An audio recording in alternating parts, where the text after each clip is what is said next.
Welcome to the Gospel Liberty Podcast. Thank you for joining us for another episode. Daycare is a psyop. We're continuing our psyop series here, and I just feel like we have to do one on daycare because of how it's infected the minds and hearts of so many people. What got me thinking about this was the so-called One Big Beautiful Bill that recently passed and was signed by President Trump. And one of the things it includes is a provision to help businesses provide more daycare. It provides employer-provided child care credit. It increases the maximum credit for employers that offer child care assistance. So it's giving businesses a break when they offer child care assistance. Now, we have to talk about where this came from. Why daycare is such a common thing now. I have a coworker, and I recently had a meeting with her, and she had her first baby a year ago. And this is a professing Christian woman. I don't have any reason to doubt that she is a true Christian, although immature if in many ways, as will be explained by this story here, that she had a baby 1 year old, and she was so bummed that it was time for the baby to go to daycare because the first year of the baby's life, he was with the spending time with the parents. The grandparents would switch off taking care of the baby during the day while mom went to work. And she was so bummed. And then the baby went to daycare for 1 week. And then, it was just too hard. You know, the baby never cried in the car ever. But then after the first couple days, the baby would just sob in the car in the morning on the way to daycare. Oh, my. So what are your thoughts as a mother on this daycare culture that is a very new phenomenon in the history of the world? Oh, my. I mean, it is extremely saddening to me. Very, very sad and very, very sick to think that so many women just are completely blinded and just have given into the deception of the culture, thinking that that is their primary role, is to go off and work in some work some day job outside of what their main calling is from the Lord, and then completely neglect their children and send them off to other people, most of the time, unbelievers who don't care for them, really. They really don't love them. Business. They don't care for them. They are, just doing whatever they can to have the baby not be dead by the time you pick them up. It's a customer. Exactly. Yep. And, it's just so terrible.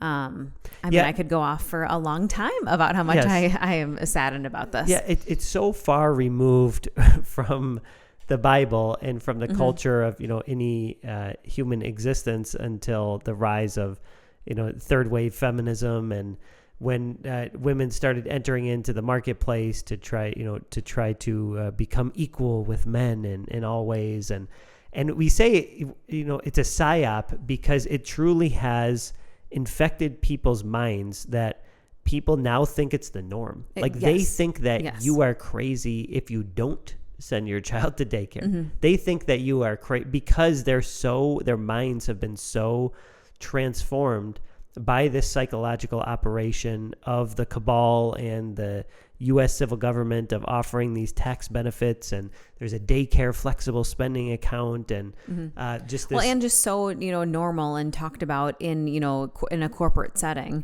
Yes. I mean, I remember even when I worked in a corporate setting before we had kids. Yeah, before we had kids, it was very, very normal for when are you coming back to work after you have the baby or whatever, and I mean it was just completely normalized for people just to think that was just, of course, after X amount of time, then you send the baby to daycare, and then the mom can go back and do her thing. Yeah, and that is just so disturbing to think that, what exactly is going on? What is driving the mom to do that? There's a number of lies that she's believing. And she might be even having pressure from her husband. So it's not only her. I mean, in some cases, it might be primarily driven by her, but in other cases, it might be primarily driven by the husband, who is also believing lies. And one of those lies is, we can't afford it. I'm saying there are situations where you have a single mom, but even in that case, it shouldn't just be, the solution shouldn't just be sending the child to daycare. There's other options in those rare situations of people who would help out watching the children for a short amount of time. That's what fellow Christians are for, helping out the widow and the woman who is going through a challenging situation. But it should never be a permanent solution. The goal is for the mother to be the nurturer, the one taking care of the children. The father is obviously extremely involved too, but he is providing for the family. And one of the lies that people are believing is that I just can't afford it. Well, and it's just so funny because, when you talk about like the financial aspect of it is, the wife needs to be making a ton of money, to be, paying for, the daycare. Yeah. How much does it cost per day for the daycare? Exactly. And I mean, I feel like it is a very just common, thing to understand that daycare is extremely expensive, and that's only for one child. So then imagine if you have two, or and then however many until the kids go to free government school, but even that is just they don't go to school for until they're 6. Right. Well, how old is it? How old until they go, maybe even to pre-K? Maybe that's 5, but that's 5 years. I mean, there's just so many nitty gritty details of just how expensive it actually is to send your kids to daycare, versus, where it's just a fake. Yeah, it's just like some facade to say, it's just so expensive, if the wife just stays home it's just, we can't afford it. She needs to go off and make more money so that we can afford all the things that we need to do. Well, okay, how about you actually analyze it for a second and take time to think through what the actual budget is, if you're actually going to be doing that. But then even more important is just, what is biblical? Yes. And what is the wife's calling ultimately? Amen. That's great stuff. And the actual money is a very interesting thing when you think about it. You mentioned, okay, for 5 years, but yeah, what is the cost of the gas to get to the daycare, and the cost of the clothes that the woman has to buy in order to go to work? And the extra cost of the food, because so often they're eating out. Then when I'm just going to grab breakfast on the way, and my $6 Starbucks, and with the $4 Starbucks sandwich, and now I'm paying $10 for some unhealthy seed oil, sugary garbage, and then the increased medical costs that come because you're so much less healthy. There's so many and your kids are sick all the time because you send them to daycare. It's like, that's just like the most, everyone talks about that. Oh, great. Or even going back to school. I mean, it's the same concept, you send your kids back to school or daycare or whatever. And then within, X amount of weeks, they're sick immediately. And obviously that is just so much about, going into the child's immune system and just, what the root cause of what they're eating and their whole lifestyle, but it's all the same. It's all this, great whole thing to support, sending your kids off, so therefore your life is easier if you aren't at home with them. Yeah. And so you add up all that and the actual cost of the daycare, and you say, okay, yeah, we can't afford it. But then you're going on all these trips, and you're going out to eat all the time, and your kids are involved in all these wildly expensive activities, and you don't really mean I can't afford it. You just mean I don't want to prioritize having my kids be home and raised by the mom and nurtured by the mom in their earliest, most precious years of development. I don't want that. I would rather go on vacation, extravagant vacations, and stay in the 4-star hotel instead of the 3-star hotel. I'd rather, go out to eat and go in all these cool bars and restaurants, and go to sit in the front row for the games. I'd rather do that than nurture my children. That's really what it comes down to, because how can you not afford to do it if you have one salary? Now, once again, I'm not saying that I'm living in some fairy tale land where the husband is making $300,000 and everything is amazing and you just you're living in your fancy house. I recognize what the median income is, and that it's a challenge, that it would be a challenge to make certain sacrifices that are necessary if the husband is making the median income or below the median income.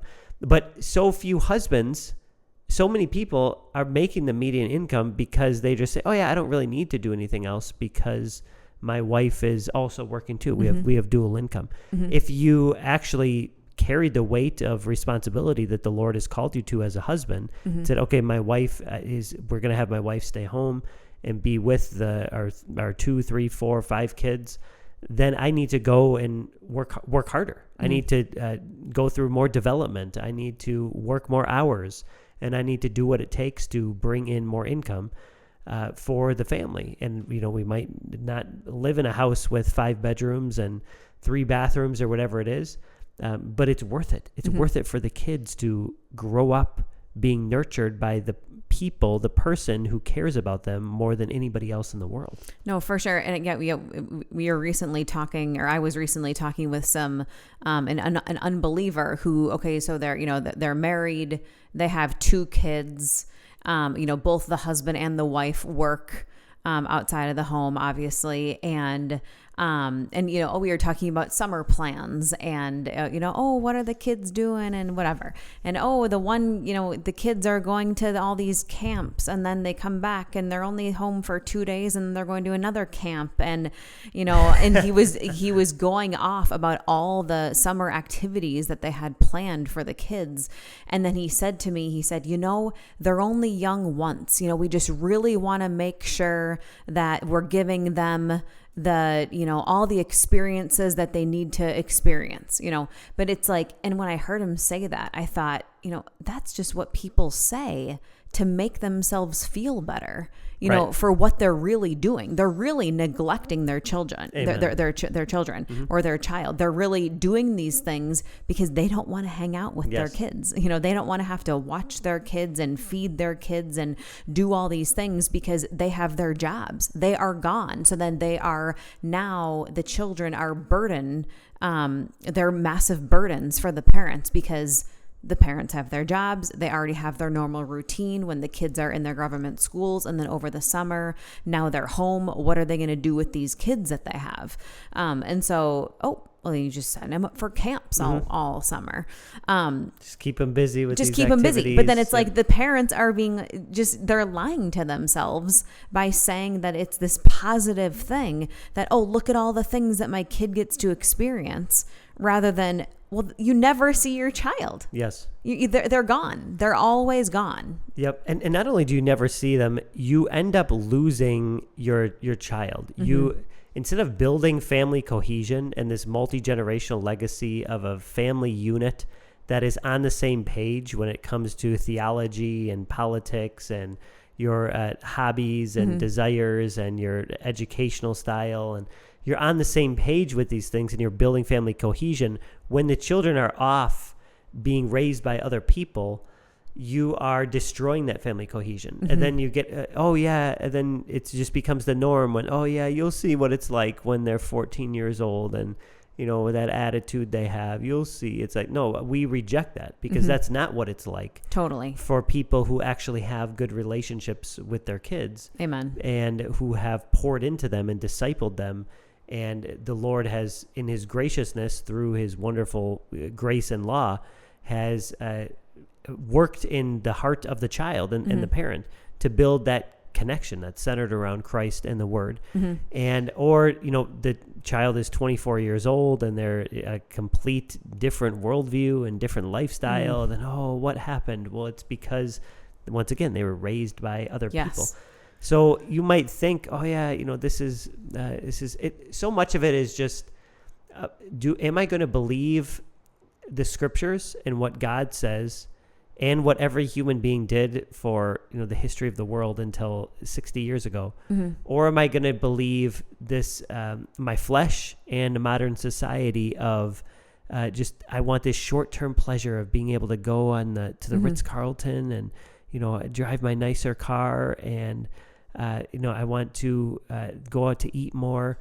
But then over the long term, it's just destruction. Oh, for sure. I mean, even just to hone in a little more on, the discipleship factor is just, when you think back to the daycare, those 0 to 5, even just that age, I mean, of course, all the years that your children are in the home are extremely formative, but that 0 to 5 is very, very, very formative. Yes. Very deep, a lot of training and a lot of discipleship, affection, and discipline. Yes. Exactly. And love and care and just tenderness. And there's just so much that goes into those early years that, if parents are so quick to send their kids off and get them back into the daycares and do all this, is such a saddening, deep situation that's happening, because they're just slowly or quickly, just having their kid be discipled by the state, or just completely neglected on so many levels. And then your child grows up and, the terrible twos. And it's like, well, no, the twos don't need to be terrible. The twos were great. The twos were wonderful. How fun. Love them. What a joy. So great. Or just, when they're 3 and 4 and 5, well, then it's like your child is just, every day, just the lack of training and love and discipline and discipleship that's happening is then creating monsters. Yes. Because then, your child is home, and then of course they're going to be extremely annoying to you and very bothersome and just very rude and disobedient. And, all this ADHD and all this stuff that comes in because they haven't been trained for their whole life. They've been sent off, and they aren't getting the nurture and the care that is necessary and loving and biblical for their sweet little souls to grow. Yeah, not to mention unhealthy foods and drinks from all of these organizations rather than, fresh food from the kitchen that is being prepared for them, and how that impacts their brain and their health and development for the rest of their lives. So, I mean, all this, once again, it truly is a psychological operation by this movement of non-Christians, that we refer to as the cabal. Yes. That is the satanic influence to fight against Christ and fight against his kingdom and fight against the way that he is glorified in the world. And God has a design for women, and it has a design for children and a design for families in the home. And when you reject it, and what is Satan? He's called the father of lies. He feeds these lies. Oh, look at, you'll be enslaved if you stay home. You won't have your own money to go out and do whatever you want, and you'll be trapped with all this evil lies. Husband and all this. So you need to go out and make your own money, and that's how you can have real freedom. And then the unbelieving women buy that, and even some believing women buy that in their sin and in their flesh.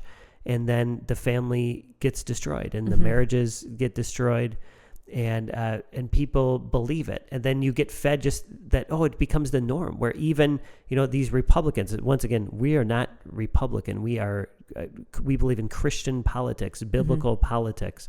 Yes, the Republicans have more in common than the Democrats when it comes to what the Bible teaches, but they have so much in common with each other, where they're just passing these employer-sponsored tax credits for childcare, when that is an anti-biblical thing to do. Totally. To provide tax benefits for sending your kids off to daycare.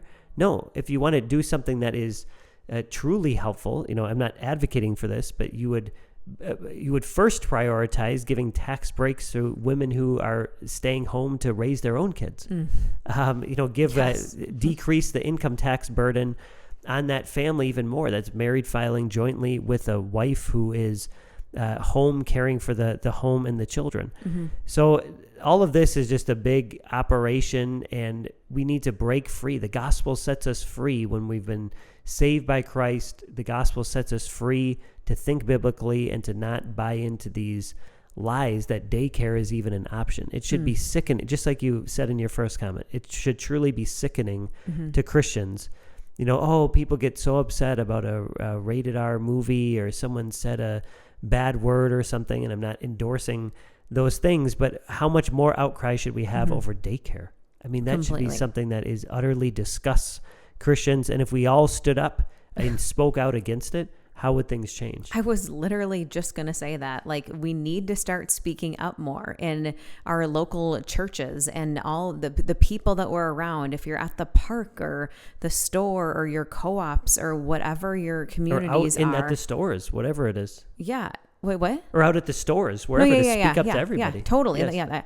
Yeah. I mean, just we need to start speaking up and saying this stuff and not being so nervous and walking on eggshells all the time. And, oh, great, if I mention this to my friend at, my local church, oh, great, now my friend isn't going to want to talk to me anymore because, she has a sister who sends her kids to daycare. It's like, that's the fear of man. Exactly. Yep. Just say what you believe is biblical and pray that God will use it, to spread the wonderful news and the truth about what is most glorifying to Christ. Amen. Because this is explicitly related to the gospel. It's God's design for how he has set up the world and for the gospel to transfer to the next generation. Largely, so much of Christian conversion comes through faithful parents who are having a lot of children and discipling their own children. And if you are not doing that, you are not you're not glorifying Christ. And this is something that we need to take a stand on. And that, once again, I pray 50 years from now that it just becomes some crazy thing. Like, can you even believe that for a short season of American history, people sent their kids to daycare, even some professing Christians? Yeah. Oh, wow. What a dark time. I'm so glad that we're past that. Praise God. That's what we should all be praying for, because the gospel sets us free to think biblically about all things and about the psyop of daycare. Thank you for joining us for this episode of the Gospel Liberty Podcast.